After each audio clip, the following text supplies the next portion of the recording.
اعوذ باللہ من الشیطان الرجیم بسم اللہ الرحمن الرحیم یا ایھا الذین آمنوا لا تحرموا طیبات ما احل اللہ لکم ولا تعتدوا ان اللہ لا يحب المعتدین صدق اللہ العظیم۔ شرائع سماویہ میں کھانے پینے کی چیزوں میں حلت و حرمت، تحلیل و تحریم جو ہے یہ بہرحال ایک اہم موضوع ہے۔ یہ موضوع آپ کو یاد ہوگا سورہ بقرہ سے چل رہا ہے مسلسل، کہ مشرکانہ اوہام کی وجہ سے ان کے ہاں بہت سی چیزوں کے بارے میں نسل بعد نسل کچھ چیزیں ذہنوں میں بیٹھ گئی تھیں کہ یہ چیزیں حرام ہیں، اور یہ کہ اس قسم کی چیزیں جو ہیں پھر ذہنوں سے، دلوں سے، مزاجوں سے نکلنے میں بہت وقت لیتی ہیں اور بار بار جو ہے اس کی طرف توجہ دلانی پڑتی ہے۔ فرمایا یا ایھا الذین آمنوا، اہل ایمان، لا تحرموا طیبات ما احل اللہ لکم، نہ حرام ٹھہرا لو ان پاکیزہ چیزوں کو جنہیں اللہ نے تمہارے لیے حلال ٹھہرایا ہے، ولا تعتدوا، اور حد سے تجاوز نہ کرو۔ یہ بھی ہوتا ہے کہ کچھ لوگ اپنے تقویٰ کے جوش میں اور بہت زیادہ نیکی کے جذبے میں بھی بہت سی چیزیں کہ جو حلال ہیں ان کو اپنے اوپر حرام کر بیٹھتے ہیں۔ ان اللہ لا يحب المعتدین، یقیناً اللہ تعالی حد سے تجاوز کرنے والوں کو پسند نہیں کرتا۔ وَكُلُوا مِمَّا رَزَقَكُمُ اللَّهُ حَلَالًا طَيِّبًا، کھاؤ ان چیزوں میں سے جو تمہارے رب نے تمہیں دی ہیں، اللہ نے دی ہیں، جو حلال بھی ہیں طیب بھی ہیں، حلال ہوں قانونی طور پر، صاف ستھری ہوں، پاک ہوں۔ وَاتَّقُوا اللَّهَ الَّذِي أَنتُم بِهِ مُؤْمِنُونَ، اور اس اللہ کا تقوی اختیار کیے رکھو کہ جس پر تمہارا ایمان ہے۔ لا یؤاخذکم اللہ باللغو فی ایمانکم، یہ قسموں کے سلسلے میں سورہ بقرہ میں بھی بات آئی تھی، اب آخری حکم آ رہا ہے۔ اللہ تعالیٰ مؤاخذہ نہیں کرے گا تم سے تمہاری قسموں میں سے جو لغو ہوتی ہیں، بغیر کسی مقصد کے، بغیر کسی ارادے کے، واللہ باللہ تکیہ کلام کے طور پر استعمال کرنا، جو عربوں کی خاص عادت تھی اور آج تک ہے۔ تو اس کو ظاہر بات ہے کوئی نہیں سمجھتا کہ یہ قسم کھا رہا ہے، یہ تو گویا کہ ان کا تکیہ کلام ہے، تو اس پر مؤاخذہ نہیں ہے۔ وَلَٰكِن يُؤَاخِذُكُم بِمَا عَقَّدتُّمُ الْأَيْمَانَ، لیکن اللہ مؤاخذہ کرے گا ان چیزوں پر کہ جو تم نے قسم باندھی ہے، عقدتم، اب اس میں تاکید باب تفعیل ہے، پورے اہتمام کے ساتھ تم نے ایک بات طے کی ہے، اس پر قسم کھائی ہے۔ فَكَفَّارَتُهُ، اب اگر ایسی قسم کو توڑنا ہو تو اس کا ایک کفارہ ہے۔ فَكَفَّارَتُهُ إِطْعَامُ عَشَرَةِ مَسَاكِينَ مِنْ أَوْسَطِ مَا تُطْعِمُونَ أَهْلِيكُمْ، اس کو کھانا کھلانا ہے 10 مساکین کو، محتاج کو، وہ اوسط کھانا کہ جو تم اپنے گھر والوں کو کھلاتے ہو۔ او کسوتہم، یا پھر ان کو کوئی کپڑا دینا ہے۔ او تحریر رقبہ، یا تیسری شکل یہ ہے کہ کسی غلام کو آزاد کرنا ہے۔ فمن لم یجد، اور اگر کسی کے پاس ان تینوں کی کوئی صورت موجود نہ ہو، کوئی بالکل فقیر ہے اور بالکل اس کے پاس کچھ نہیں ہے، مفلس ہے، فصیام ثلاثۃ ایام، تو 3 دن کے وہ روزے رکھے۔ ذالک کفارۃ ایمانکم اذا حلفتم، یہ کفارہ ہے تمہاری قسموں کا جبکہ تم وہ قسم کھا بیٹھو۔ واحفظوا ایمانکم، اور اپنی قسموں کی حفاظت کرو۔ کذالک، اس کا مطلب یہ نہیں کہ لازماً ان کو برقرار رکھو، یعنی کہ قسم اگر ایسی ہے کہ جو کھولنی ہے، توڑنی ہے، جذبات میں کھا بیٹھے ہیں تو کفارہ دو، یہ بھی اس کی حفاظت میں آ گیا۔ واحفظوا ایمانکم کذالک یبین اللہ لکم آیاتہ لعلکم تشکرون، اس طرح اللہ تعالیٰ تمہارے لیے اپنی آیات کو واضح فرما رہا ہے تاکہ تم شکر کرو، حق ادا کرو۔ یا ایھا الذین آمنوا، اب یہ شراب اور جوئے کے بارے میں بھی آخری حکم۔ یا ایھا الذین آمنوا انما الخمر والمیسر والانصاب والازلام رجس من عمل الشیطان فاجتنبوہ لعلکم تفلحون، اہل ایمان، یقیناً شراب اور جوا اور بت اور پانسے یہ سب گندے کام ہیں، شیطان کے عمل میں سے ہیں۔ فاجتنبوہ، تو اس سے بچ کر رہو، لعلکم تفلحون، تاکہ تم فلاح پاؤ۔ تو شراب اور جوا تو پہلے بھی آ چکا ہے، لیکن انصاب اور ازلام وہ تقسیم کرتے تھے پانسوں کے ذریعے سے اور پھر ازلام کے ذریعے سے، ان کا وہ بھی ایک جوئے کی قسم بن جاتی تھی۔ تو ان تمام چیزوں کو جو ہے رجس من عمل الشیطان قرار دیا۔ انما یرید الشیطان ان یوقع بینکم العداوۃ والبغضاء، یقیناً شیطان تو یہ چاہتا ہے کہ ان چیزوں کے ذریعے سے تمہارے اندر دشمنی اور بغض پیدا کر دے۔ یہ بہت اہم بات ہے کہ شراب کے نشے میں بھی انسان چونکہ اپنا ہوش اور شعور کھو بیٹھتا ہے، تو اب اسے کچھ معلوم نہیں کیا بکواس اس نے کی ہے، کیا کر رہا ہے، اس سے بھی یہ ہے کہ بہت سے جھگڑے شروع ہو جائیں گے، فساد شروع ہو جائے گا۔ آپ کو معلوم ہے کہ بہت بڑے بڑے راز جو ہیں اس زمانے میں، بڑی بڑی حکومتوں کے، امپائرز کے، سپر پاورز کے، وہ شراب کے نشے میں جو ہیں وہ چرا لیے جاتے ہیں اور وہ راز نکل جاتے ہیں۔ تو اللہ تعالیٰ یہ ان چیزوں سے تمہیں بچانا چاہتا ہے، اور شیطان چاہتا ہے کہ تمہارے مابین عداوت اور بغض پیدا کر دے۔ اسی طریقے سے جوئے میں بھی چونکہ آدمی دیکھ رہا ہے، وہ اس نے ہارا، پھر کچھ اور ہارا، پھر کچھ اور ہارا، ایک وقت آتا ہے کہ پھر وہ برسٹ ہو جاتا ہے غصے میں اور وہ آگ بگولا ہو جاتا ہے، اس لیے کہ ظاہر بات ہے اسے نظر آ رہا ہے کہ جو مجھ سے جیت رہا ہے وہ کسی محنت کی وجہ سے نہیں جیت رہا ہے۔ اگر تو کوئی محنت ہو، کوئی کوشش ہو، کسی نے کمایا ہو، تو ظاہر بات ہے اسے انسان گرج نہیں کرتا کہ ٹھیک ہے اس نے محنت کی ہے اور اس نے مجھ سے یہ مزدوری لی ہے یا مجھ سے یہ کمائی حاصل کی ہے۔ لیکن یہ کہ ایک وقت آتا ہے کہ پھر جواری جو ہے وہ آپس سے باہر ہو جاتا ہے۔ انما یرید الشیطان ان یوقع بینکم العداوۃ والبغضاء فی الخمر والمیسر، شیطان تو یہ چاہتا ہے کہ اس شراب اور جوئے کے ذریعے سے تمہارے مابین دشمنی اور بیر پیدا کر دے، اور اس سے بھی آگے وَيَصُدَّكُمْ عَنْ ذِكْرِ اللَّهِ وَعَنِ الصَّلَاةِ، اور یہ کہ تمہیں روکے رکھے اللہ کی یاد سے اور نماز سے۔ یہ معاملہ بھی شراب کا تو بالکل واضح ہے، لیکن یہ کہ جوئے میں بھی یہ ہوتا ہے کہ ایک آدمی دفعہ اس میں لگ جائے تو پھر یہ ہے کہ وہاں سے نکلنا مشکل ہوتا ہے۔ جیسے تاش کا معاملہ ہے یا اور شطرنج ہے، یہ کھیل ایسے ہیں کہ جن کے اندر لگ کر پھر انسان جو ہے ان چیزوں سے غافل ہو جاتا ہے۔ فَهَلْ أَنْتُمْ مُنْتَهُونَ، تو اب باز آتے ہو یا نہیں؟ یہ انداز جو ہے یہ بڑا سخت ہے۔ اس میں پس منظر میں کیا ہے کہ تمہیں سب سے پہلی بات جو کہی گئی تھی یسألونک عن الخمر والمیسر قل فیہما اسم کبیر ومنافع للناس واسمہما اکبر من نفعہما، تو تمہیں سمجھ لینا چاہیے تھا، اسی وقت بات آ جانا چاہیے تھا۔ جو رخ تھا اللہ تعالیٰ کی جو مصلحت تھی، شریعت کا جو رخ تھا وہ تو واضح ہو گیا تھا۔ خیر چلیے اس پر بھی تم نے نہیں مانا، پھر اگلا قدم ہم نے اٹھایا اور کہا کہ اگر شراب کے نشے میں ہو تو نماز کے قریب نہ جاؤ۔ اس سے تو پھر اب پوری طریقے سے واضح ہو جانا چاہیے تھا کہ دین کی اہم ترین چیز جو ہے وہ نماز ہے، صلاۃ و عماد الدین، دین کا ستون ہے، اور یہ جو شے ہے وہ ہمیں نماز سے روک رہی ہے، تو تمہیں چھوڑ دینا چاہیے تھا۔ بہرحال اب یہ کہ آخری بات ہماری طرف سے آ گئی ہے، فَهَلْ أَنْتُمْ مُنْتَهُونَ، تو اب بھی باز آؤ گے کہ نہیں؟ وَأَطِیعُوا اللَّهَ وَأَطِیعُوا الرَّسُولَ، اور اطاعت کرو اللہ کی اور اطاعت کرو رسول کی صلی اللہ علیہ وسلم، وَاحْذَرُوا، اور بچتے رہو۔ فَإِن تَوَلَّيْتُمْ فَاعْلَمُوا أَنَّمَا عَلَىٰ رَسُولِنَا الْبَلَاغُ الْمُبِينُ، اور اگر تم پھر جاؤ گے، پیٹھ موڑ لو گے، ہماری اس حکم سے سرتابی کرو گے، فَاعْلَمُوا، تو جان لو، أَنَّمَا عَلَىٰ رَسُولِنَا الْبَلَاغُ الْمُبِينُ، کہ ہمارے رسول پر تو ذمہ داری ہے صاف صاف پہنچا دینے کی۔ یہ حکم اللہ کا ہے، اللہ کا حکم پہنچانا رسول کے ذمہ تھا، رسول نے پہنچا دیا، اپنا کام کر دیا۔ اب معاملہ ہوگا اللہ کا اور تمہارا، اللہ تم سے نپٹے گا، تم سے حساب لے گا۔ یہ جو اب اگلی آیت آ رہی ہے یہ بھی قرآن مجید کے فلسفہ، حکمت اور دین کی بڑی گہری باتوں کے ضمن میں بہت بنیادی آیت ہے، اور اس کا پس منظر یہ ہے کہ جب شراب کے بارے میں اتنا سخت انداز آیا کہ یہ رجسن، گندے کام ہیں، عمل شیطان میں سے ہیں، باز آتے ہو کہ نہیں، تو بہت سے مسلمانوں کو تشویش ہو گئی کہ ہم جو شراب پیتے رہے، اتنا عرصے تک پیتے رہے، یہ گندگی تو ہماری ہڈیوں میں بیٹھ گئی ہوگی۔ آج کا کوئی شخص کہے گا کہ میرا شاید کوئی سیل بھی نہ ہو جسم کا کہ جس میں شراب کے اثرات نہ پہنچ گئے ہوں، تو میں کیسے پاک ہوں گا؟ کس طریقے سے یہ چیز جو ہے اب یہ گندگی میرے جسم میں سے دھلے گی؟ تو یہ تشویش جو ہے اس کو رفع کرنے کے لیے، جیسے تحویل قبلہ کے وقت تشویش ہو گئی تھی کہ 16 مہینے جو ہم نے نمازیں پڑھی، اگر اصل قبلہ تھا کعبہ اور ہم نمازیں پڑھتے رہے بیت المقدس کی طرف رخ کر کے، تو وہ نمازیں تو ضائع ہو گئی، اور نماز ہی تو ایمان ہے۔ وما کان اللہ لیضیع ایمانکم، نہیں اللہ تعالیٰ تمہارے ایمان کو ضائع کرنے والا نہیں ہے۔ ایسے ہی یہاں ان کی دلجوئی کے لیے فرمایا لیس علی الذین آمنوا وعملوا الصالحات جناح فیما تعبوا، ان لوگوں پر جو ایمان لائے اور جنہوں نے نیک عمل کیے کوئی گناہ نہیں ہے اس میں جو کچھ پہلے کھا پی چکے۔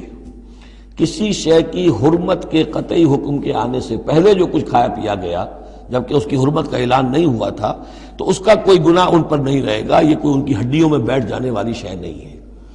یہ مورل لا ہے، یہ فزیکل لا نہیں ہے۔ فزیکل لا میں تو ہوتا ہے کہ کچھ چیزوں کے اثرات جو ہیں وہ دائمی ہو جاتے ہیں، مورل لا میں تو یہ ہے کہ بڑے سے بڑا گناہ ہو، کوہ احد جتنے گناہ ہوں، صدق دل سے توبہ کی جائے سب صاف ہو جائیں گے۔ التائب من الذنب کمن لا ذنب لہ، گناہ سے حقیقی معنی میں توبہ کرنے والا بالکل ایسے ہے جیسے اس نے کبھی گناہ کیا ہی نہیں تھا، وہ تو نامہ اعمال جو ہے بالکل دھل جاتا ہے۔ لہذا اس تشویش کو اپنے قریب مت آنے دو۔ لیس علی الذین آمنوا وعملوا الصالحات جناح فیما طعموا، اب جو آ رہا حصہ، اذا اتقوا وآمنوا وعملوا الصالحات ثم اتقوا وآمنوا ثم اتقوا واحسنوا واللہ یحب المحسنین، جب تک کہ وہ تقوی کی روش اختیار کیے رکھیں اور ایمان لائیں اور نیک عمل کریں، پھر اور تقوی میں بڑھیں اور ایمان لائیں، پھر اور تقوی میں بڑھیں اور درجہ احسان پہ فائز ہو جائیں۔ واللہ یحب المحسنین، اور اللہ تعالیٰ محسنوں سے محبت کرتا ہے۔ یہ تین درجے ہیں اصل میں۔ ایک درجہ اسلام ہے، اللہ کو مان لیا، رسول کو مان لیا اور اس کے احکام پر چل رہے ہیں۔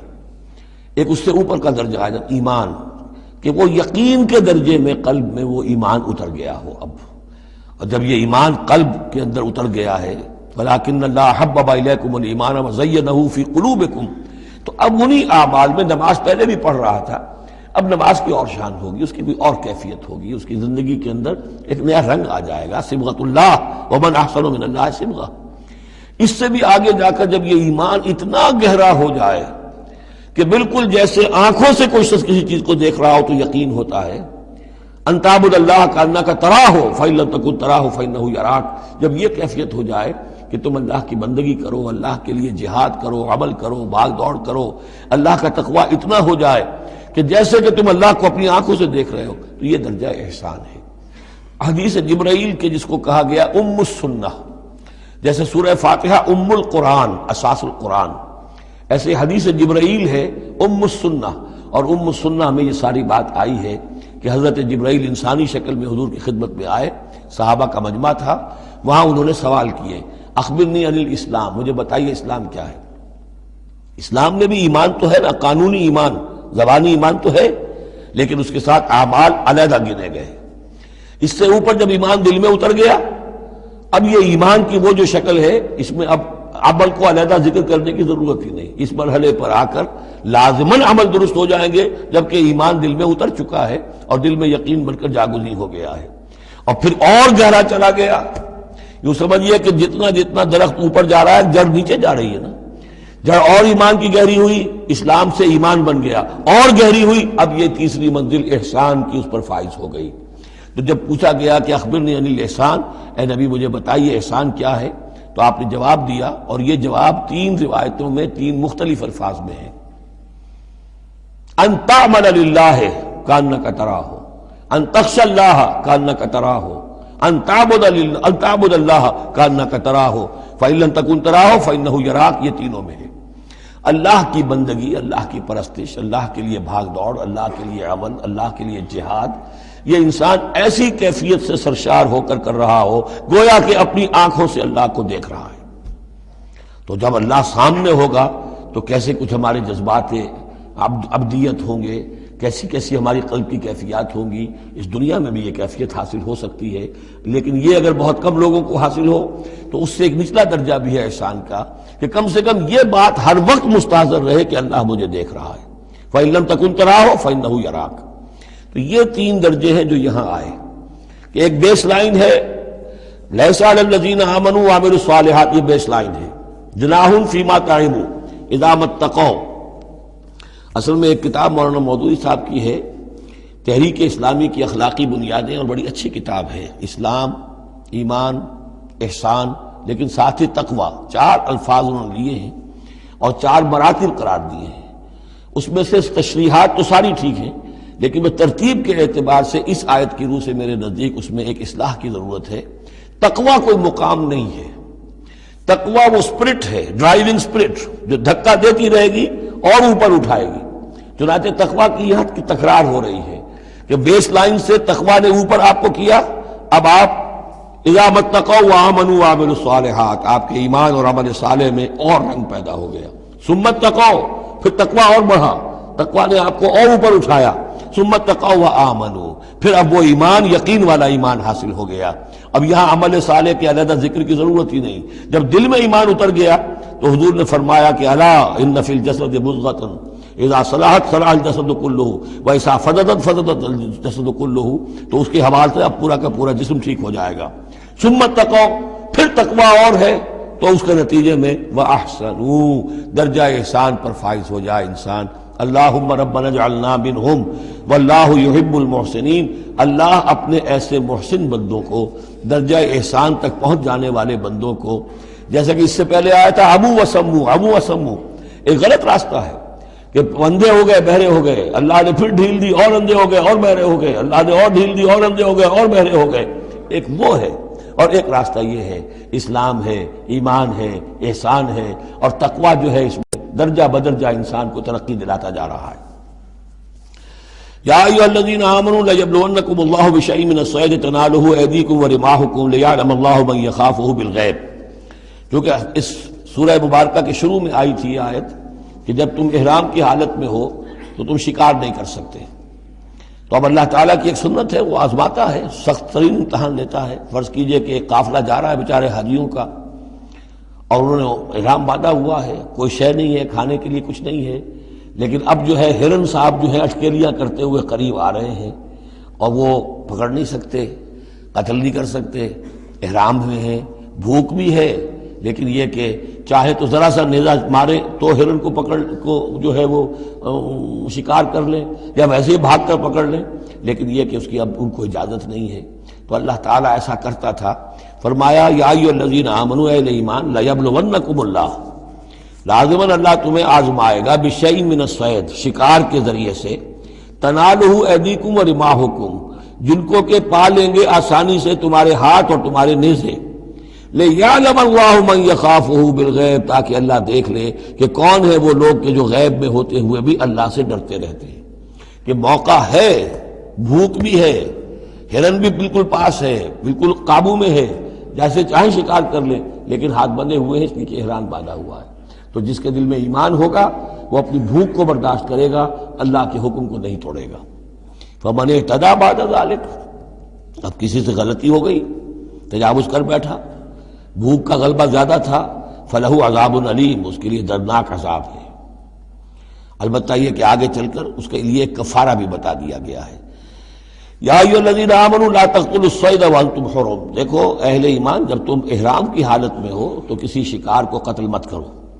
ومن قتلہ منکم، تو جو کوئی تم میں سے انہیں قتل کر بیٹھے، شکار کر بیٹھے، جان سے مار بیٹھے، متعمدن، جان بوجھ کر، فجزاء مثل ما قتل من النعم، تو پھر اس کا کفارہ ہوگا ویسا ہی ایک حیوان، ویسا ہی ایک چوپایا اللہ کی راہ میں صدقہ کیا جائے، اور وہ اس کا گویا کہ کفارہ بنا دیا جائے۔ کیسا ہے کہ اگر آپ نے ہرن مارا ہے تو پھر بکری یا بھیڑ، نیل گائے اگر مار لی ہے تو پھر گائے، اسی طریقے سے جس قسم کا، جس سائز کا اور جس اسٹیچر کا آپ نے وہ حیوان جو ہے شکار کیا، اسی کا اسے برابر کا چوپایا دینا ہوگا۔ فجزاء مثل ما قتل من النعم یحکم بہ ذوی عدل منکم، دو آدمی تمہارے جو ہوں معتبر، وہ چاہیے کہ وہ اس کی گواہی دے کہ ہاں یہ جانور جو اس نے شکار کیا ہے یہ اس کے برابر ہو جائے گا۔ ہدیم بالغ الکعبہ، اور یہ ہدی ہوگی اب یہ جانور، کعبے تک اس کا پہنچنا ہے، کعبے کی نظر ہوگا یہ، او کفارۃ، یا پھر اس کا ایک کفارہ اور بھی ہے، طعام و مساکین، کچھ مساکین کو کھانا کھلانا، صدقہ فطر کے حساب سے ہے یہ جو فقہا نے لکھا ہے، او عدل ذالک صیامن، یا اتنے ہی روزے رکھنا۔ وہ بھی دیکھنا ہوگا کہ جانور جو تھا، بکری تھی، ہرن تھا، کتنے آدمی اس کو کھا سکتے تھے، اتنے آدمیوں کو کھانا کھلاؤ، یا پھر اتنے دن کے جو ہے وہ عدل ذالک صیامن روزے رکھو، لیذوق وبال امرہ، تاکہ وہ اپنے کیے کا جو کی سزا جو ہے وہ پالے۔ عفا اللہ عما سلف، اللہ معاف کر چکا ہے جو کچھ کے پہلے ہو چکا۔ ومن عادا، لیکن جو پھر ابھی دوبارہ کرے گا، اعادہ کرے گا، فینتقم اللہ منہ، تو اللہ تعالیٰ اس سے انتقام لے گا۔ واللہ عزیز ذو انتقام، اور یقیناً اللہ تعالیٰ زبردست ہے، انتقام لینے والا، بدلہ لینے والا۔ احل لکم صید البحر وطعامہ متاعا لکم، البتہ یہ کہ اگر کشتیوں کے ذریعے سے، جہازوں کے ذریعے سے حاجی لوگ آ رہے ہوں تو ان کے لیے چھوٹ ہے، وہ احرام کی حالت میں بھی جو مچھلی ہے اس کا شکار کر سکتے ہیں۔ احل لکم صید البحر، سمندر کا، دریا کا جو شکار ہے وہ تمہارے لیے حلال کیا گیا، وطعامہ متاعا لکم وللسیارہ، اور اس کا جو دریا کا کھانا ہے وہ تمہارے لیے بہت اچھا جو ہے فائدے کی چیز ہے اور سب مسافروں کے لیے۔ اور آج آپ کو معلوم ہے کہ یہ سی فوڈ جو ہے یہ دنیا میں کس قدر یعنی اب معروف بھی ہے، محبوب بھی ہے، مقبول بھی ہے، اور بہت سی برائیوں سے اور بیماریوں سے بچانے والا بھی ہے۔ سی فوڈ یہ تو اب ایک بڑا سمجھیے کہ پوری دنیا کے اندر غذا کا ایک نیا خزانہ ہے کہ جو سامنے آیا لوگوں کے۔ تو فرمایا وَطَعَامُهُ مَتَاعًا لَكُمْ وَلِلسَّيَّارَةِ، اس کا جو طعام ہے جو سمندر کے اندر اللہ نے پیدا کیا ہوا ہے، مچھلیاں ہیں یا اور کوئی اسی طریقے کی اللہ نے تمہارے لیے کھانے کی چیزیں پیدا کی ہیں۔ وَحُرِّمَ عَلَيْكُمْ صَيْدُ الْبَرِّ مَا دُمْتُمْ حُرُمًا، لیکن خشکی پر شکار کرنا تمہارے لیے جب تک کہ تم احرام میں ہو حرام کر دیا گیا۔ وَاتَّقُوا اللَّهَ الَّذِي إِلَيْهِ تُحْشَرُونَ، اور اللہ کا تقوی اختیار کیے رکھو جس کی طرف کہ تمہیں لازماً جمع کر دیا جائے گا، لے جائے جاؤ گے گھیراؤ کر کے۔ جعل اللہ الکعبۃ البیت الحرام قیاما للناس، اللہ تعالیٰ نے کعبے کو جو بیت الحرام ہے، بزرگی والا گھر ہے، اسے لوگوں کے قیام کا باعث بنا دیا ہے۔ والشہر الحرام، اور شہر حرمت والا شہر بھی اللہ تعالیٰ نے معین کیا ہے۔ والہدیہ، اور قربانی کے جانور ان کا بھی ذکر ہو چکا ہے اس سورت کے شروع میں۔ والقلائد، اور وہ جانور جن کے گلوں میں پٹے ڈال دیے گئے ہوں نشانی کے طور پر کہ یہ کعبے کے لیے ہدی کے جانور ہیں، یہ سب اللہ تعالیٰ کی طرف سے ہے، اس کی توثیق ہو رہی ہے۔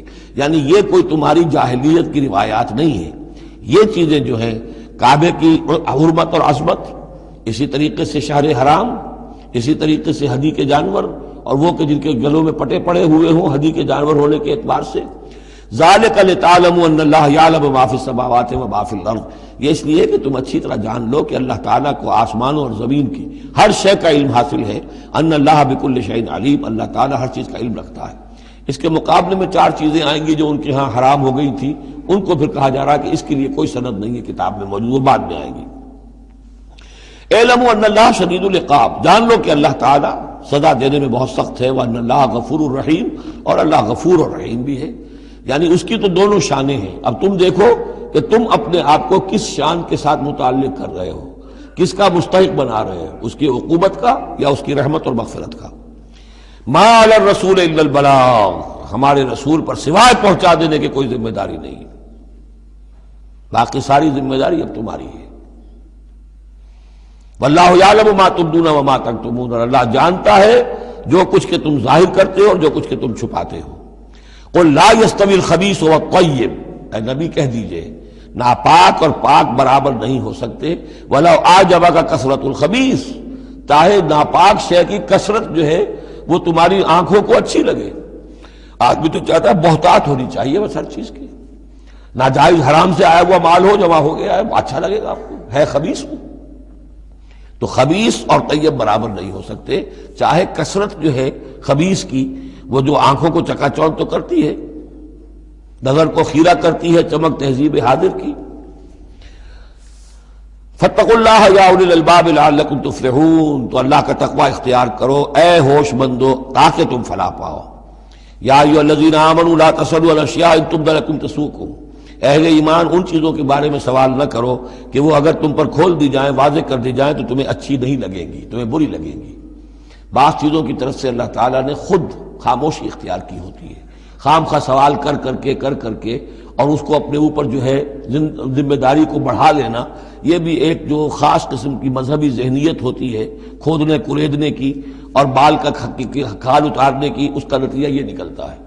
چنانچہ حج کے بارے میں جب آیت نازل ہوئی وَلِلَّهِ عَلَى النَّاسِ حِجُّ الْبَيْتِ مَنِ اسْتَطَاعَ إِلَيْهِ سَبِيلًا، یہ سورہ آل عمران میں ہم پڑھ آئے ہیں۔ تو ایک صاحب کھڑے ہو گئے کہ حضور کیا ہر سال فرض ہے؟ حضور نے سوال سن لیا لیکن سنا انسنا کر دیا، دوسری طرف رخ کر لیا۔ اب وہ ادھر تشریف لے آئے، حضور کیا ہر سال فرض ہے؟ حضور نے پھر جو ہے اس سے ایک معاذ برتا، پھر آپ نے رخ موڑ لیا، تیسری مرتبہ پھر آپ ناراض ہوئے کہ دیکھو اگر میں ہاں کہہ دوں تو قیامت تک کے لیے ہر سال حج فرض ہو جائے گا۔ جس چیز کے اندر اللہ تعالیٰ نے اجمال رکھا ہے اس میں تمہاری اس میں بہتری ہے، جو شخص ہر سال کر سکتا ہو کرے، لیکن یہ کہ فرضیت جو ہے اس کے ساتھ ہر سال کی قید اللہ نے نہیں لگائی۔ تم سوال کر کے اپنے لیے تنگی پیدا کر لو، جیسے وہ گائے کے بارے میں کیسا رنگ ہو اور کیا اس کی عمر ہو اور کیسی گائے ہو، یہ ساری چیزیں اسی طرح کی ہیں۔ لیکن یہ کہ ان تسألوا عنہا حین ینزل القرآن تبد لکم، اگر تم سوال کرو گے جبکہ ابھی قرآن کا نزول جاری ہے تو وہ ظاہر کر دی جائے گی۔ اللہ تعالیٰ نے اپنی حکمت کے تحت اس کے اوپر پردے ڈالے ہوئے ہیں. وہ سمجھتا ہے کہ اس میں تمہارے لیے تنگی ہو جائے گی، بہت زیادہ ہو جائے گا، لیکن اگر سوال کرو گے تو پھر وہ ظاہر کر دی جائے گی. عفا اللہ عنہا، اللہ تعالیٰ نے اس میں درگزر سے کام لیا ہے، تو پر نرمی کی ہے. یہ کسی نسیان کی وجہ سے نہیں ہے، بھول کی وجہ سے نہیں ہے، غلطی کی وجہ سے نہیں ہے، معاذ اللہ. واللہ غفور رحیم، غفور حلیم، اللہ غفور ہے اور حلم والا ہے. قد سألها قوم من قبلکم ثم اصبحوا بها کافرین، تم سے پہلے کی قوم یہ اہل کتاب جو ہے اسی قسم کے سوال کرتے رہے اور پھر یہ کہ وہ اس کے انکار کرنے والے بن گئے. اب یہاں وہ چار چیزیں بھی آ رہی ہیں کہ جو ان کے ہاں بہت زیادہ مقدس ہو گئی تھی. ما جعل اللہ من بحیرۃ ولا صائبۃ ولا وسیلۃ ولا حام. وہاں کیا تھا؟ جعل اللہ الکعبۃ البیت الحرام قیاما للناس والشہر الحرام والہدی والقلائد. یہ چار چیزیں ان کی توثیق ہو گئی کہ یہ تو واقعتاً اللہ کی شریعت کے اجزاء ہیں، ان کا احترام اور ان کی حرمت کو ملحوظ رکھنا لازم ہے. یہ چار چیزیں یہ تمہارے جاہلیت کے دور کے جو مشرکانہ اوہام ہیں ان کی یادگاریں ہیں، اس کے لیے اللہ کی طرف سے کوئی سند نہیں ہے. ان چیزوں کے بارے میں بہت سے اقوال ہیں، لیکن میں یہاں آپ کو پڑھ کر سنا رہا ہوں کہ جو حضرت سعید ابن مسیب رحمۃ اللہ علیہ کی تفسیر صحیح بخاری میں جو ان الفاظ کی آئی ہے وہ مولانا شبیر احمد عثمانی صاحب نے اپنے حواشی میں نقل کی ہے. بحیرہ جس جانور کا دودھ بتوں کے نام کر دیتے تھے کوئی اپنے کام میں نہ لاتا تھا. صائبہ جو جانور بتوں کے نام پر ہمارے زمانے کے سانڈ کی طرح چھوڑ دیا جاتا تھا. وسیلہ جو اونٹنی مسلسل مادہ بچہ جنے درمیان میں نر بچہ پیدا نہ ہو اسے بھی بتوں کے نام پر چھوڑ دیتے تھے. حامی نر اونٹ جو ایک خاص عدد سے جفتی کر چکا ہو اسے بھی بتوں کے نام پر چھوڑ دیتے تھے. تو ان کو چھوڑ دیتے تھے کہ اب یہ کسی کوئی ان کو ہاتھ نہ لگائے، کوئی ان سے استفادہ نہ کرے، نہ ان کا گوشت کھایا جا سکتا ہے، نہ ان سے کوئی خدمت لی جا سکتی ہے، یہ محترم ہو گئے. تو اس کے لیے فرمایا ما جعل اللہ من بحیرۃ ولا صائبۃ ولا وصیلۃ ولا حام ولکن الذین کفروا یفترون علی اللہ الکذب. بلکہ یہ تو وہ لوگ جنہوں نے کفر کیا وہ افتراء کرتے رہے ہیں، جھوٹ گھڑتے رہے ہیں، اللہ کے ذمے یہ باتیں لگاتے رہے ہیں. واکثرهم لا یعقلون، ان کی اکثریت جو ہے وہ عقل سے عاری ہے. وَإِذَا قِيلَ لَهُمْ تَعَالَوْا إِلَىٰ مَا أَنزَلَ اللَّهُ وَإِلَى الرَّسُولِ، اور جب ان سے کہا جاتا ہے آؤ اس چیز کی طرف جو اللہ نے نازل فرمائی اور آؤ اللہ کے رسول کی طرف. بمصطفیٰ برسا خیش را کے دی ہم اوست، اگر بہو نہ رسیدی تمام بولا بیست. قالوا حسبنا ما وجدنا علیہ آباءنا، وہ کہتے ہیں ہمارے لیے وہ کافی ہے جس پر ہم نے اپنے آباء و اجداد کو پایا ہے. ان کی روایت یہی ہے، ان کی رسومات یہی تھیں، وہ کوئی جاہل تھوڑا ہی تھے. آج تمہیں عقل آئی ہے، تم نے دین سمجھا ہے، یہ ہمارے بزرگ جو ہیں یہ اتنے عرصے سے یہ کام کرتے چلے آ رہے ہیں. یہی باتیں آج بھی آپ سنتے ہیں. کسی رسم کو آپ کہیں کہ بھائی کوئی سند نہیں ہے اس کی دین میں، نہ کہیں صحابہ کے یہاں اس کا وجود تھا، لیکن یہ کہ کوئی چھوڑنے کو تیار نہیں ہے. اولو کان آباؤہم لا یعلمون شیئا ولا یہتدون، خواہ ان کے آباء و اجداد جو ہیں ایسے رہے ہوں کہ نہ انہیں کوئی علم حاصل ہوا ہو نہ ہی وہ ہدایت پر ہوں. جیسے تم مخلوق ہو اللہ کی، وہ بھی مخلوق تھے. جیسے تم غلط کام کر سکتے ہو اور غلط آراء قائم کر سکتے ہو ویسے وہ بھی غلط کار ہو سکتے تھے. یا ایھا الذین آمنوا علیکم انفسکم لا یضرکم من ضل اذا اہتدیتم، یہ بھی بہت اہم آیت ہے اور اس کے ساتھ ایک واقعہ موجود ہے. لفظی ترجمہ یہ ہے کہ اے لوگو، اے وہ لوگو جو ایمان لائے ہو، تم پر ذمہ داری ہے صرف اپنی جان کی، اپنی ذات کی. لا یضرکم من ضل، جو گمراہ ہو جائے کوئی اور وہ تمہیں کوئی نقصان نہیں پہنچا سکتا. اذا اہتدیتم جبکہ تم ہدایت پر ہو. الی اللہ مرجعکم جمیعا فینبئکم بما کنتم تعملون، اللہ ہی کی طرف تم سب کو لوٹ کر جانا ہے اور وہ تمہیں بتا دے گا جو کچھ کہ تم کرتے رہے تھے. اس آیت کا ایک غلط مفہوم جو ہے وہ دور صحابہ ہی میں سے بعض لوگوں نے نکال لیا کہ دعوت اور تبلیغ کی کوئی ذمہ داری نہیں ہے، ہر ایک پر ذمہ داری اپنی ہے. کوئی کیا کرتا ہے اس سے مجھے کیا بحث. دیکھو قرآن میں لکھا ہوا ہے یا ایھا الذین آمنوا علیکم انفسکم، مجھے اپنا عمل درست رکھنا ہے. باقی کوئی اور غلط کام کرتا ہے میں خام خواہ اسے روکوں ٹوکوں ناراضی مول لوں، نہیں عن المنکر امر بالمعروف، اس کی کوئی ذمہ داری نہیں ہے. قرآن کہہ رہا ہے علیکم انفسکم لا یضرکم من ضل اذا اہتدیتم، اگر تم ہدایت کے اوپر ہوگے، صحیح راستے پر ہوگے تو کوئی کتنا ہی گمراہ ہو جائے اس کا تمہیں کوئی نقصان نہیں. تو حضرت ابوبکر رضی اللہ تعالیٰ عنہ نے پھر خطبہ دیا باقاعدہ کہ لوگوں میں دیکھ رہا ہوں کہ تم اس آیت کا مطلب غلط سمجھ رہے ہو. مطلب تو یہ ہے کہ تمہاری ساری تبلیغ اور کوشش امر بالمعروف نہی عن المنکر کے باوجود کوئی شخص گمراہ رہتا ہے تو اس کا تم پر کوئی وبال نہیں. یہ بار بار ہم پڑھ چکے ہیں. لا تسألوا عن اصحاب الجحیم، اے نبی آپ سے کوئی باز پرس نہیں ہوگی جہنمیوں کے بارے میں کہ یہ کیسے ہو گیا ہے محمد کہ ہم نے آپ کو بھیجا اور پھر بھی یہ قوم جو ہے جہنم میں چلی گئی.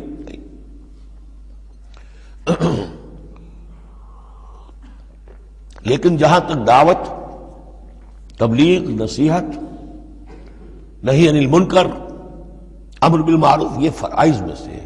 یہ فرض ساقط نہیں ہوتا اس آیت کی روح سے، بلکہ تمہاری ساری کوشش کے باوجود اب کوئی شخص ہے، والد ہے، بچہ فرض کیجئے اس کا کہیں آوارہ ہو گیا ہے، اپنی امکانی حد تک کوشش کیے جا رہا ہے، نہیں بچہ راستے پر آ رہا، تو ظاہر بات ہے کہ اللہ کے ہاں اگر اس نے پوری کوشش کی ہے، جد و جہد کی ہے، کوئی کوتاہی نہیں چھوڑی ہے اس میں، تو اب اس کا وبال اس پر تو نہیں آئے گا. لیکن اپنا فرض ادا کرنا لازم ہے.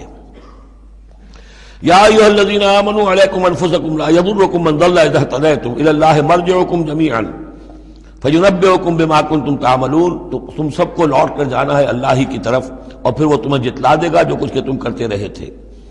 یا ایھا الذین آمنوا شہادۃ بینکم اذا حضر احدکم الموت حین الوصیۃ اثنان ذوی عدل منکم. اہل ایمان تمہارے مابین شہادت کا نصاب، جبکہ تم میں سے کسی کی موت کا وقت آ جائے اور وہ وصیت کر رہا ہو تو دو معتبر اشخاص کا ہونا چاہیے. جو وصیت کر رہا ہے، اور ظاہر بات ہے کہ وصیت ایک تہائی سے زیادہ میں نہیں ہو سکتی، لیکن کسی کی زیادہ بڑی جائیداد ہے تو ایک تہائی کی بات بھی تو بڑی ہو سکتی ہے. تو وصیت کے وقت دو گواہ ضرور بنا لو کہ یہ وصیت کی گئی. او آخران من غیرکم، اور وہ جو گواہ ہیں وہ تمہارے لوگوں میں سے ہونے چاہیے، خاندان میں سے، اس آبادی میں سے، قبیلے میں سے، جو معروف ہوں، جانتے ہوں. او آخران من غیرکم، لیکن ایک شکل ہو سکتی ہے ان انتم ضربتم فی الارض، اگر تم زمین میں سفر پر نکلے ہوئے ہو اور وہاں موت کی، فاصابتکم مصیبت الموت، وہاں سفر کی حالت میں تم پر موت کا یہ واقعہ جو ہے یہ واقع ہو جاتا ہے، یہ مصیبت موت واقع ہو جاتی ہے. اس صورت میں او آخران من غیرکم، تو دو گواہ ہو سکتے ہیں، وہ تمہارے غیر بھی ہو سکتے ہیں، کسی غیر قوم کے، غیر قبیلے کے.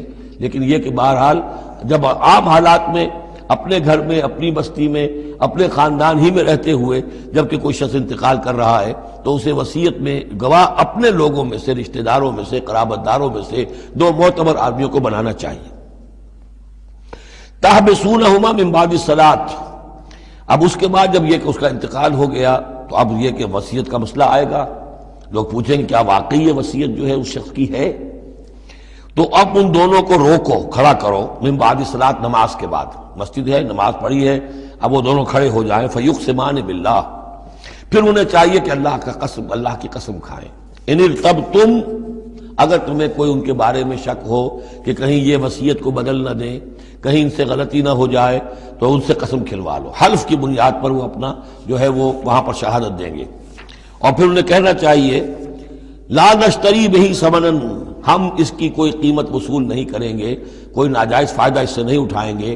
ولو کان ذا قربا، چاہے کوئی قرابت داری کا معاملہ ہو، کسی کے حق میں ہم کوئی ناانصافی نہیں کریں گے. ولا نکتم شہادت اللہ، اور نہیں ہم چھپائیں گے اللہ کی گواہی کو. اب گواہی جو ہے اتنی عظیم شے ہے کہ شہادت اللہ کہا گیا، اللہ کی گواہی، اللہ کی طرف سے امانت ہے. انا اذا لمن العاصمین، اگر ہم ایسا کریں گے تو ہم یقیناً گناہ گار ہوں گے. فإن عثر على انہما استحقا اسما، پھر اگر یہ خبر ہو، یہ شک ہو، یہ اطلاع ملے کہ ان دونوں نے تو گناہ کمایا ہے، جھوٹ بولا ہے، حلفیہ بیان بھی غلط دیا ہے، وصیت میں ترمیم کی ہے، وصیت کو بدل دیا ہے، اس کے باوجود کہ نماز کے بعد حلف اٹھا کر یہ بات کر رہے ہیں. آخر انسان ہے، ہر معاشرے میں ہر طرح کا انسان ہر وقت موجود رہتا ہے. فآخران یقومان مقامہما، تو اب دو اور لوگ کھڑے ہوں جو کہ ان کی جگہ پر اب کھڑے ہوں. من الذین استحق علیہم الاولیان، کہ جن کے حق کو تلف کیا ہے ان پہلوں نے. وہ کھڑے ہوں گے اب کہ ہمارا حق یہ لوگ تلف کر رہے ہیں، وصیت کے اندر انہوں نے خیانت کی ہے۔ فیقسمان باللہ، اب وہ قسم کھائیں گے اللہ کی، لشہادتنا احق من شہادتہما، ہماری گواہی زیادہ حق ہے، برحق ہے، صحیح ہے، درست ہے ان کی گواہی سے، وما اعتدینا، اور ہم نے ہرگز کوئی زیادتی نہیں کی ہے، انا اذا لمن الظالمین، یقیناً اس صورت میں ہم ظالم ہوں گے۔ ذالک ادنا، یہ طریقہ کار قریب تر ہے اس سے، ان یاتوا بالشہادۃ علی وجہہا، کہ لوگ شہادت کو بالکل صحیح فیس ویلیو پر پیش کریں، کیونکہ انہیں یہ معلوم ہوگا کہ ہم نے جھوٹی قسم کھا بھی لی، تب بھی جو دوسرا فریق ہے وہ بھی اگر قسم اٹھا گیا تو ہماری وہ جھوٹی قسم جو ہے وہ بھی ضائع ہو جائے گی، لہذا وہ پھر اس کی ہمت نہیں کریں گے۔ یہی معاملہ ہے کہ جو آئے گا، اگر کوئی کسی شخص کو اپنی بیوی کے اوپر شک ہے، شک کیا، اس نے دیکھا ہے بدکاری کرتے ہوئے، تو وہ اگر 4 مرتبہ قسم کھا کر کہے کہ جو میں کہہ رہا ہوں میں نے دیکھا ہے اور اس نے یہ بدکاری کی ہے، تو وہ 4 گواہوں کے برابر ہو جائے گی ایک شخص کی گواہی۔ لیکن یہ کہ اس کا جواب بھی یہ ہے کہ بیوی بھی اگر 4 مرتبہ قسم کھا کر کہہ دے کہ یہ جھوٹ بول رہا ہے، مجھ پر تہمت لگا رہا ہے، تو اس کی جو گواہی ہے وہ ساقط ہو جائے گی۔ تو یہ دونوں طرف سے اللہ تعالیٰ نے بیلنس کیا ہے کہ تاکہ یہ دونوں امکانات موجود رہیں۔ ذالک ادنی ان یاتوا بالشہادۃ علی وجہہا، یہ قریب تر ہے، اس سے مناسب تر ہے کہ لوگ گواہی جو ہے وہ صحیح شکل میں پیش کریں، اور یخافوا ان ترد ایمان بعد ایمانہم، کہ انہیں یہ خوف رہے کہ قسمیں جو ہے لوٹا دی جائیں گی، الٹی کر دی جائیں گی ان کی قسموں کے بعد۔ واتقوا اللہ واسمعوا، اور ڈرتے رہو اور سنتے رہو اور سن رکھو، واللہ لا یہدی القوم الفاسقین، اللہ ایسے فاسقوں کو ہدایت نہیں دیتا۔ اب یہ آخری 2 رکوع جو ہے سورہ مبارکہ کے، اس میں جو ایک نقشہ کھینچا گیا ہے وہ حضرت مسیح علیہ السلام اور ان کے ساتھ اللہ تعالیٰ کا ایک مخاطبہ اور مکالمہ قیامت کے دن کا، اور اس کے پس منظر میں یہ گویا کہ پوری ایک داستان ایک نئی شان سے سامنے آتی ہے۔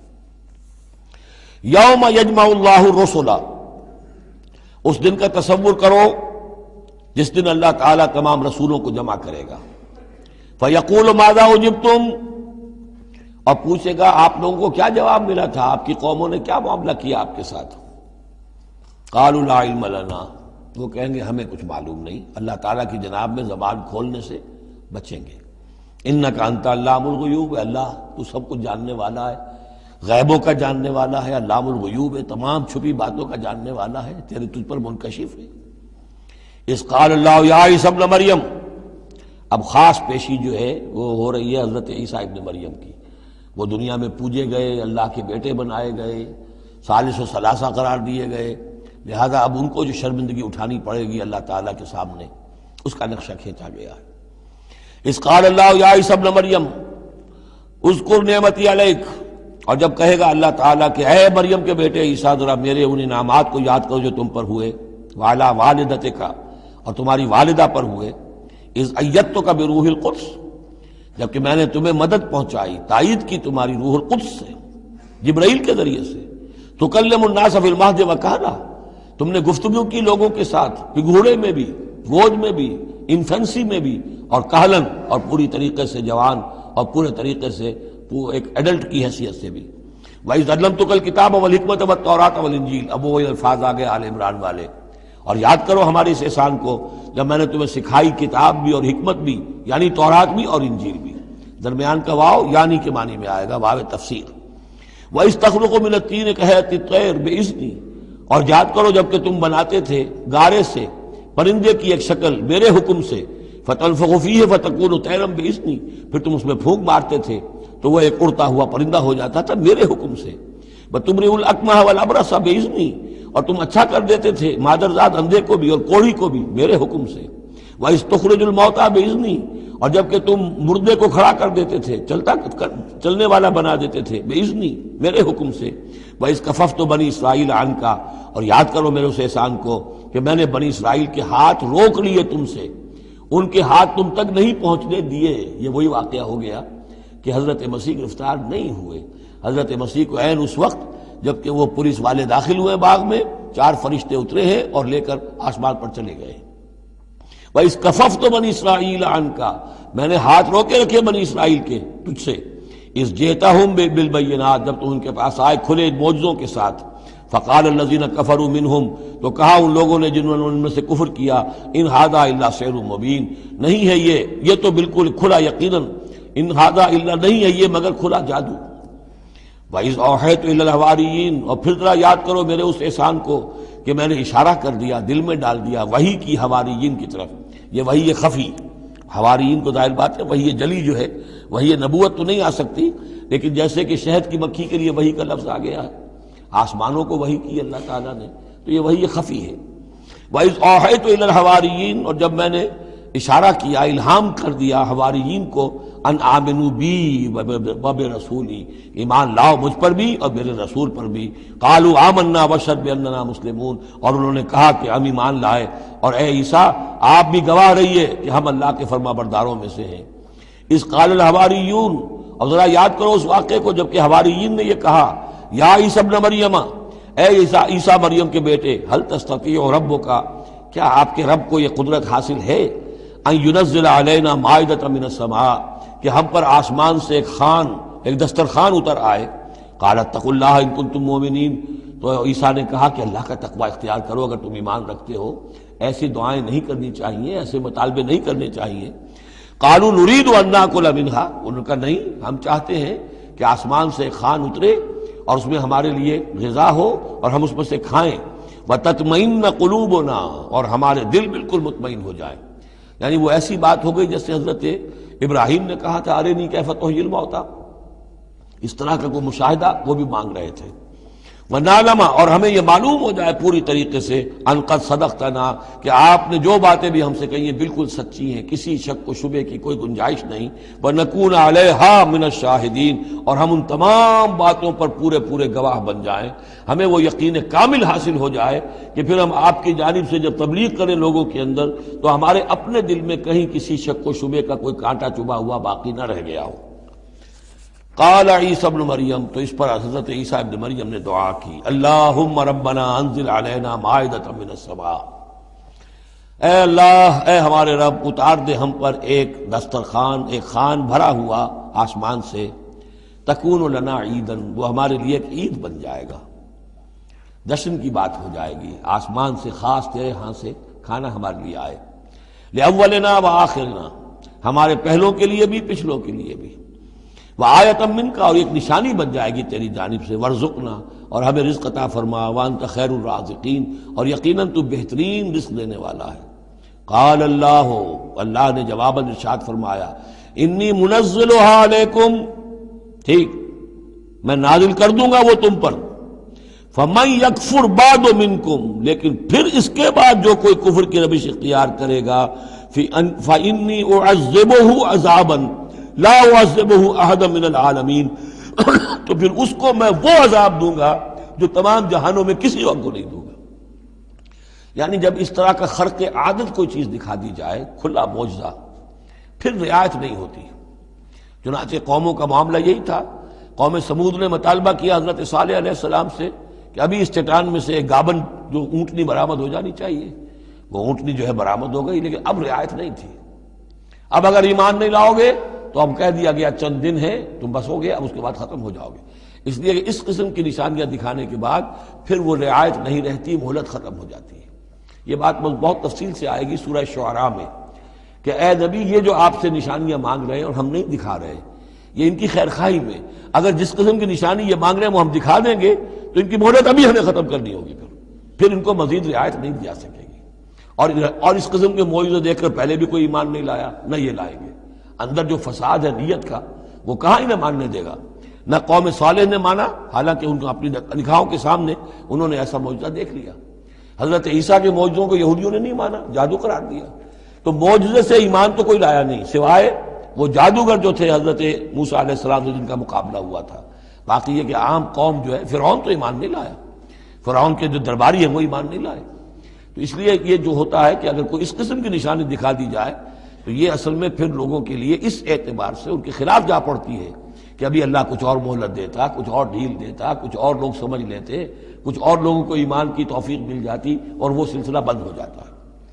قال اللہ انی منزلها علیکم فمن یکفر بعد منکم، میں نازل تو کر دوں گا تم پر وہ، لیکن پھر اس کے بعد جو کوئی بھی تم میں سے کوئی کفر کی روش اختیار کرے گا، ناشکری کرے گا، فإنی اعذبہ عذابا لا اعذبہ احد من العالمین، تو پھر اس کو عذاب وہ دوں گا جو تمام جہانوں میں کسی اور کو نہیں دوں گا۔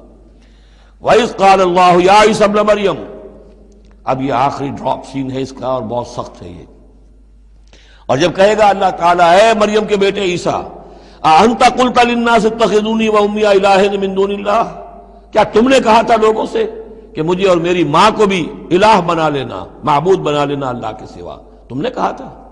قال سبحانک، حضرت عیسیٰ فرمائیں گے، عرض کریں گے اللہ تو پاک ہے، ما یکون لی ان اقول ما لیس لی بحق، میرے لیے کیسے ممکن تھا کہ میں وہ بات کہتا جس کے کہنے کا مجھے کوئی حق حاصل نہیں۔ ان کنت قلتہ فقد علمتہ، اگر میں نے وہ بات کہی ہوتی تو پروردگار وہ تیرے علم میں ہوتی۔ تعلم ما فی نفسی، تو جانتا ہے جو کچھ میرے جی میں ہے، ولا اعلم ما فی نفسک، میں تو نہیں جانتا جو تیرے جی میں ہے۔ انک انت علام الغیوب، یقیناً تو تمام غیبوں کا جاننے والا ہے، حقیقت تیری نگاہ کے سامنے تو موجود ہے۔ ما قلت لہم، میں نے ہرگز ان سے کچھ نہیں کہا، الا ما امرتنی بہ، مگر وہی کچھ جس کا کہ تو نے مجھے حکم دیا تھا، ان اعبدوا اللہ ربی و ربکم، اور وہ یہی بات تھی کہ میں نے ان سے یہی کہا تھا کہ پرستش کرو اور بندگی کرو اللہ کی جو میرا بھی رب ہے اور تمہارا رب ہے، مجھ بھی رب ہے۔ وکنت علیہم شہیدا ما دمت فیہم، اور میں تو ان کے اوپر جب تک ان میں موجود تھا ان کا نگران تھا، ان کے اوپر میں ان کی دیکھ بھال کر رہا تھا۔ یہاں یہ خبردار ہونا نگرانی کرنے کے معنی میں ہے، وکنت علیہم شہیدا ما دمت فیہم فلما توفیتنی، جب تو نے مجھے اٹھا لیا۔ اب یہاں بھی توفیتا موت کے معنی میں نہیں ہے، انی متوفی کا، وہ یاد رکھ لیجیے ساری بحث جو میں کل کر چکا ہوں۔ جب تو نے مجھے اٹھا لیا، کنت انت الرقیب علیہم، تو اس کے بعد تو ظاہر ہے کہ تو ہی نگران تھا ان پر، وانت علی کل شیء شہید، اور یقیناً تو ہر چیز پر نگران ہے، ہر چیز پر گواہ ہے، ہر چیز سے باخبر ہے۔ ان تعذبہم فانہم عبادک، اگر تو انہیں عذاب دے تو وہ تیرے بندے ہیں، تجھے کل اختیار حاصل ہے، جس طرح چاہے عذاب دے۔ وَإِن تغفر لَهُمْ، اور اے اللہ اگر تو انہیں بخش دے، فَإِنَّكَ أَنْتَ الْعَزِيزُ الْحَكِيمُ، تو تو زبردست ہے، حکمت والا ہے۔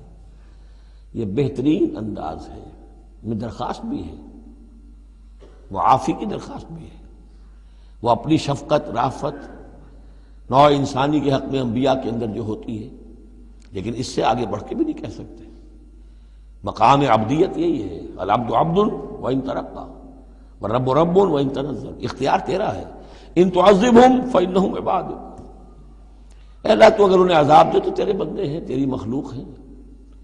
وان تغفر لهم، اور اگر تو معاف فرمانا چاہے تو تجھ سے تو کوئی بات پرس نہیں کر سکتا، کوئی جواب طلبی نہیں کر سکتا کہ تو نے کیسے معاف کر دیا۔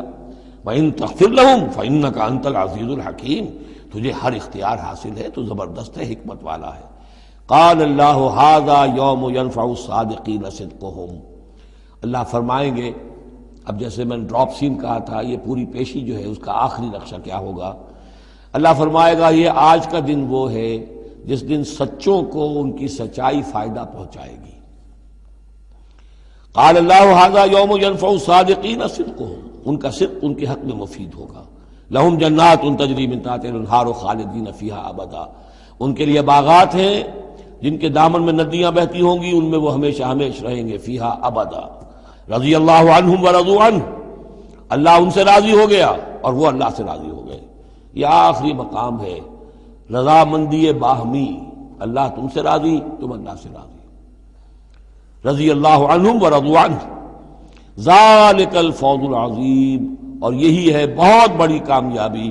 للہ ملک السماوات والارض، اللہ ہی کے لیے ہے آسمانوں اور زمین کی بادشاہی، وما فیہن، اور جو بھی ان سب میں ہے اس کی بادشاہی، اس کا اختیار اسی کے ہاتھ میں ہے۔ وہو علی کل شیء قدیر، اور وہ ہر چیز پر قادر ہے۔ یہاں اللہ کے فضل و کرم سے سورہ انعام، سورہ مائدہ ختم ہوئی، نوٹ کر لیجئے، سورہ نساء پر پہلی منزل ختم ہو گئی تھی، سورہ مائدہ پر مکی اور مدنی جو سورتوں کے گروپ سے ان کا پہلا گروپ ختم ہو گیا۔ ایک مکی سورت سورہ فاتحہ، اگرچہ حجم میں بہت چھوٹی، مانن بہت عظیم، پورے قرآن کے ہم وزن، وَلَقَدْ آتَيْنَاكَ سَبْعًا مِنَ الْمَثَانِي وَالْقُرْآنِ الْعَظِيمِ، یہ سورہ ہجر میں آیت پڑھیں گے اور اس کے بارے میں یہی رائے ہے مفسرین کی کہ یہ سورہ فاتحہ کے بارے میں. لیکن چار یہ عظیم ترین صورتیں جو ہیں جو مدنیات ہیں، بقرہ، آل عمران، نساء اور مائدہ، اور دو دو کے جوڑوں کی شکل میں. ان کا عمود کیا تھا؟ ایک تو شریعت آسمانی مکمل، نمبر دو اس میں اہل کتاب سے گفتگو، رد و قضا، ان پر الزام، انہیں دعوت، وہ سارا جو کچھ تھا، ان کی غلط باتوں پر تنقید، ان کی غلط عقائد کی نفی، ان کی تاریخ کے اندر جو جو اہم واقعات ہیں ان کا تذکرہ، پھر اس کے نتیجے میں ان کا معزول کیا جانا اس منصب سے جس پر وہ 2000 برس سے فائز تھے، امت محمد صلی اللہ علیہ وسلم کا فائز کیا جانا، یہ بھی آخری درجے میں اس گروپ میں یہ بات مکمل ہو گئی. اگلا گروپ چونکہ چند منٹ ابھی ہمارے پاس ہے، نوٹ کر لیجئے تاکہ کل ہمیں اس پہ وقت صرف نہ کرنا پڑے. اگلا گروپ میں نے پہلے ہی دن آپ کو بتایا تھا کہ اس اعتبار سے بڑا متوازن ہے. اس میں 2 سورتیں مکی ہیں، 2 مدنی ہیں.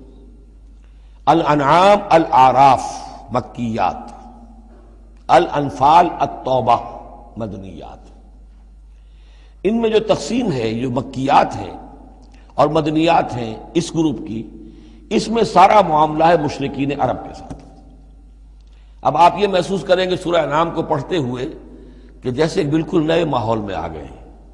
ہم 4 روز سے جو پڑھ رہے تھے سورہ بقرہ، سورہ آل عمران، سورہ نساء، سورہ مائدہ، منافقین سے باتیں اور یہودیوں سے، نصارہ سے، ان سے، اب یہاں جو ہے ساری باتیں ہوں گی مشرکین عرب سے. یہ مکی صورتیں ہیں. ابھی وہاں نفاق نہیں تھا، منافقت کا کوئی ذکر بھی نہیں ملے گا آپ کو. ابھی اہل کتاب کا تذکرہ تو آپ کو مل جائے گا سورہ انعام کے اندر، سورہ اعراف میں، لیکن کوئی ان سے گفتگو نہیں، کوئی براہ راست خطاب نہیں. تو میں نے اس کے لیے اپنے ذہن میں ایک چیز رکھی ہوئی ہے کہ یہ 2 جنتیں ہیں قرآن مجید کے اندر. وَلِمَنْ خَافَ مَقَامَ رَبِّهِ جَنَّتَانِ. ایک قرآن مجید کی مکی جنت ہے، ایک قرآن مجید کی مدنی جنت ہے. مدنی جنت کی ہم سیر کر رہے تھے. یہ 4 دن سے ہم یہ 4 صورتیں جو پڑھ رہے تھے، یہ در حقیقت یہ مدنی قرآن ہے، مدنی جنت ہے، اس کی ہم نے سیر کی ہے. اب مکی قرآن میں ہم داخل ہوں گے اور اس میں یہ جو 2 صورتیں ہیں یہ حضور کے جو قیام مکہ کا دور ہے اس کے تقریباً آخری زمانے کی ہے. یہ گویا کہ اس اعتبار سے مشرکین جو تھے عرب کے اور جو بنی اسماعیل تھے ان پر اتمام حجت اسی طور سے جس طور سے کہ اہل کتاب پر اتمام حجت ہے ان مدنی صورتوں میں، اسی طور پر مشرکین عرب پر، بنی اسماعیل پر اتمام حجت ان 2 صورتوں میں ہے. پھر ان میں ایک بڑی پیاری تقسیم ہے.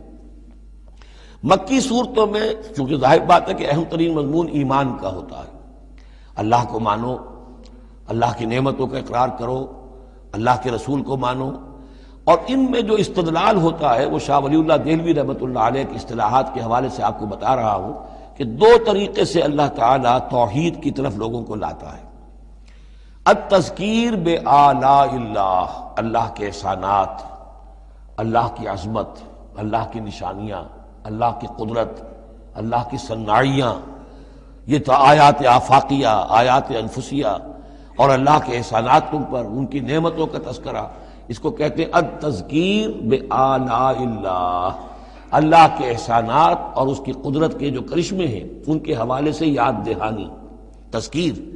اللہ تعالیٰ کا ایمان ہمارے اندر ہے، ڈورمنٹ ہے، بالقوہ ہے، سویا ہوا ہے.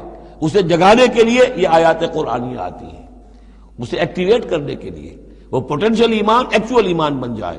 لیکن اس کے لیے تذکیر ہے، یاد دہانی. اس تذکیر کا ایک پہلو ہے التذکیر بآلاء اللہ، اللہ کی نعمتوں، اس کی صناعیوں، اس کی قدرتوں کے حوالے سے اللہ کی ایمان کی دعوت. ایک ہے التذکیر بایام اللہ، اللہ کے دنوں کے حوالے سے. اللہ کے دنوں میں سب سے بڑے دن وہ ہیں جن میں اللہ تعالیٰ نے بڑی بڑی قوموں کو تہس نہس کر دیا.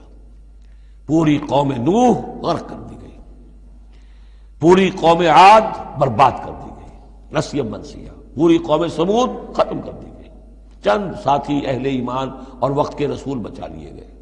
ایک کشتی پر حضرت نوح اور ان کے ساتھی، محدود چند اہل ایمان، باقی پوری نوع انسانی اس وقت تک اتنی ہی تھی، ختم ہو گئی.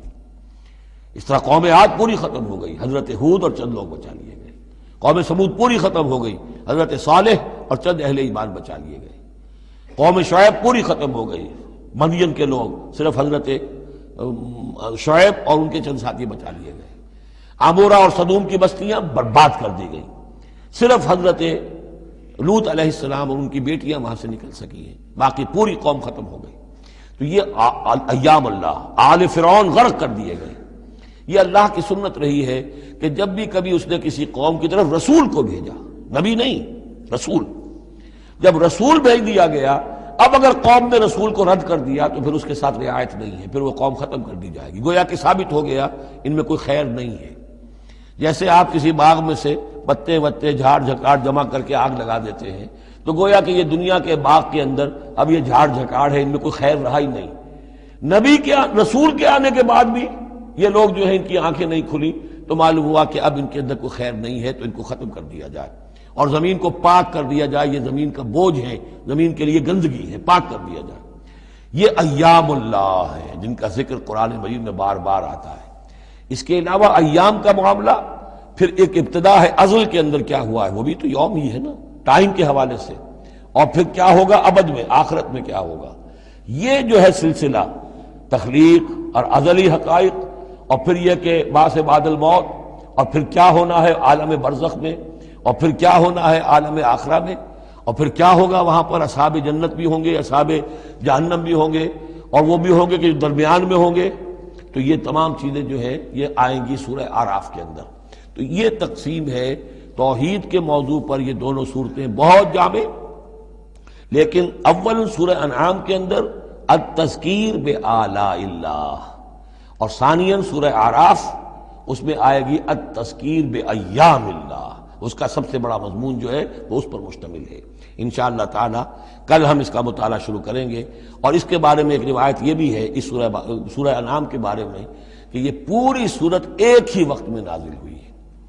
سورہ بقرہ کی آیات مختلف اوقات میں نازل، سورہ مائدہ اسی طریقے سے، لیکن یہ سورت پوری کی پوری بیک وقت نازل ہوئی ہے، اور الفاظ یہ آتے ہیں کہ 70,000 فرشتوں کے جلوں میں حضرت جبرائیل علیہ السلام اس سورت کو لے کر اترے، اور یہ پوری سورہ انعام ایک ہی نشست میں، یوں سمجھیے ایک ہی تنزیل کے اندر یہ جوں کی تو اسی طرح پوری کی پوری اتری ہے۔